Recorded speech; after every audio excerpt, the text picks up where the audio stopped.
Boa noite, meus irmãos, boa noite, amada igreja.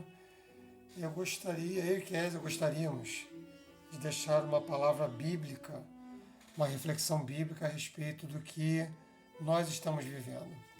Essa situação extrema em que talvez nenhum de nós tenhamos passado uma situação desse tipo, né?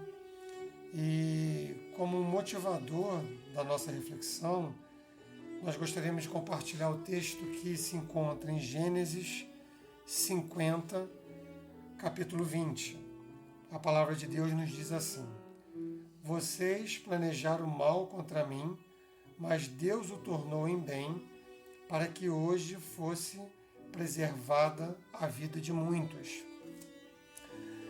Essa foi uma realidade que José, ao avaliar a sua vida, percebeu, orientado pelo Espírito Santo, que aquela maldade, por assim dizer, que os irmãos dele fizeram lá atrás, a intenção de maldade, Deus transformou em bem, com o propósito de salvar a vida de Israel, salvar da fome a vida de Israel, a vida de muitos, como ele menciona. Isso foi uma realidade lá em José, foi uma realidade também para Jesus, até por ocasião da Páscoa que nós acabamos de viver. Vários personagens ali da época de Jesus intentaram, por assim dizer, o mal contra Jesus. O próprio diabo tentou Jesus. Também Judas vendeu Jesus, por assim dizer, traiu Jesus pelo preço de um escravo, por 30 moedas.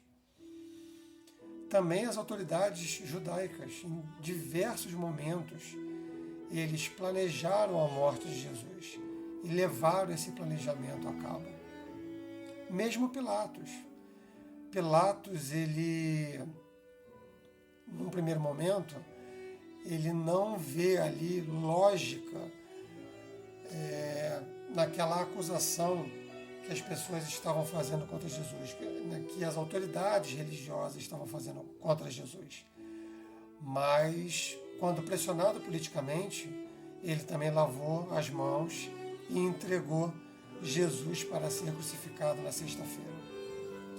Então, aquela realidade ali da sexta-feira santa, por assim dizer, a realidade do supremo mal, em que um inocente ia ser crucificado, um ser humano que nunca havia pecado, totalmente Deus, mas também totalmente homem, não havia pecado, foi o supremo mal consumado ali na sexta-feira.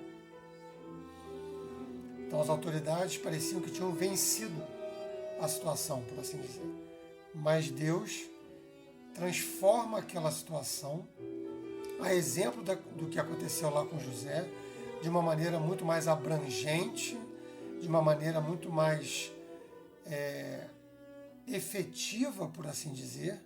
Ele pegou aquela situação da crucificação e transformou no supremo bem no domingo da ressurreição, para nos dar a salvação. Então a morte de Cristo, que muitos pensaram naquele momento que era o supremo mal, que tudo tinha acabado, se transformou no supremo bem no domingo da ressurreição. E essa salvação nos alcançou. Então a frase de José, que ele entendeu que aquilo que tinha acontecido era para a salvação de muitos, se tornou realidade ali também em Jesus, a salvação de muitos, a nossa salvação. Isso também é uma realidade para nós. Jonathan Edwards, num sermão que ele pregou quando ele tinha apenas 18 anos, Jonathan Edwards era um pregador puritano, americano, que viveu ali nos idos dos anos de 1700, quando muito do que a gente acha de conforto não existia. Ele pregou um sermão quando ele tinha apenas 18 anos, que tem 3 conclusões que ele chegou naquela época, que são muito aplicáveis aqui para a gente. A primeira, nós já vimos. A primeira situação,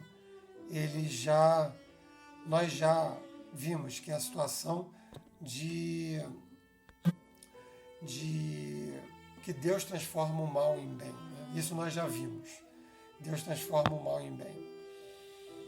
Podemos entender isso, e isso deve ser um elemento que aumenta a nossa confiança nesse Deus poderoso, que tem esse poder de transformar as situações que aparentemente para nós são um mal muito grande, que nós não vamos conseguir superar. Ele tem essa capacidade de transformar em bem. A segunda conclusão que ele chega é que as coisas que Deus nos deu já são nossas, meus irmãos. O que ele quer dizer com isso? A salvação, por exemplo, Deus já nos deu, então ela é nossa. Nós podemos desfrutar disso. A possibilidade de orar a palavra de Deus, a possibilidade de ler a palavra, tudo isso Deus já nos deu. Até dentro dessa própria situação, nós podemos entender que a possibilidade de viver um pouco mais intensamente a nossa vida familiar, nós podemos transformar isso e podemos entender que essa é uma coisa que Deus já nos deu e nós podemos desfrutar disso. E um terceiro ponto muito importante para que nós possamos aumentar a nossa confiança nesse momento é que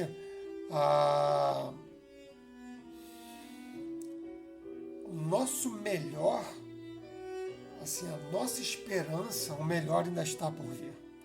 O que ele quer dizer com isso? A nossa vida ela não se limita nessa realidade, em nenhuma outra realidade aqui. O melhor ainda está por vir.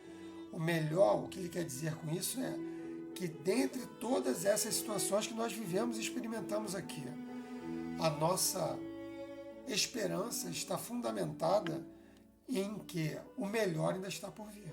A nossa comunhão plena com Jesus e com o nosso Deus ainda chegará. Então, meus irmãos, essa situação toda que nós estamos vivendo aqui foi uma realidade lá para José, foi uma realidade para Jesus de uma forma muito mais abrangente, para nos dar a salvação, e é uma realidade para nós. Deus tem o poder de transformar o mal em bem.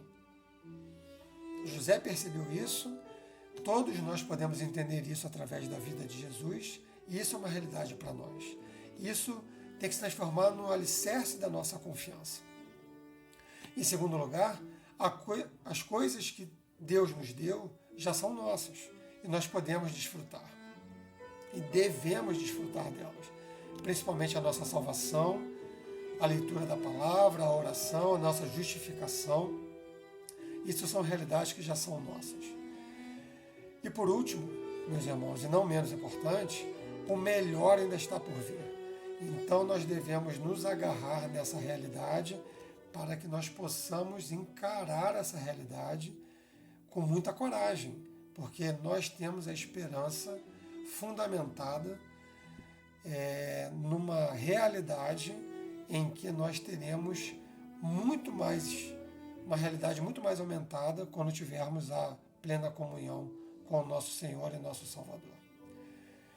Meus irmãos, tenham uma boa semana, tenham uma boa noite, e que essa mensagem que eu e Kézia, como famílias, estamos compartilhando com os irmãos, possam trazer esperança para essa situação tão diferenciada que nós estamos vivendo. Muito obrigado, tenham uma boa noite e que Deus nos abençoe nesse momento.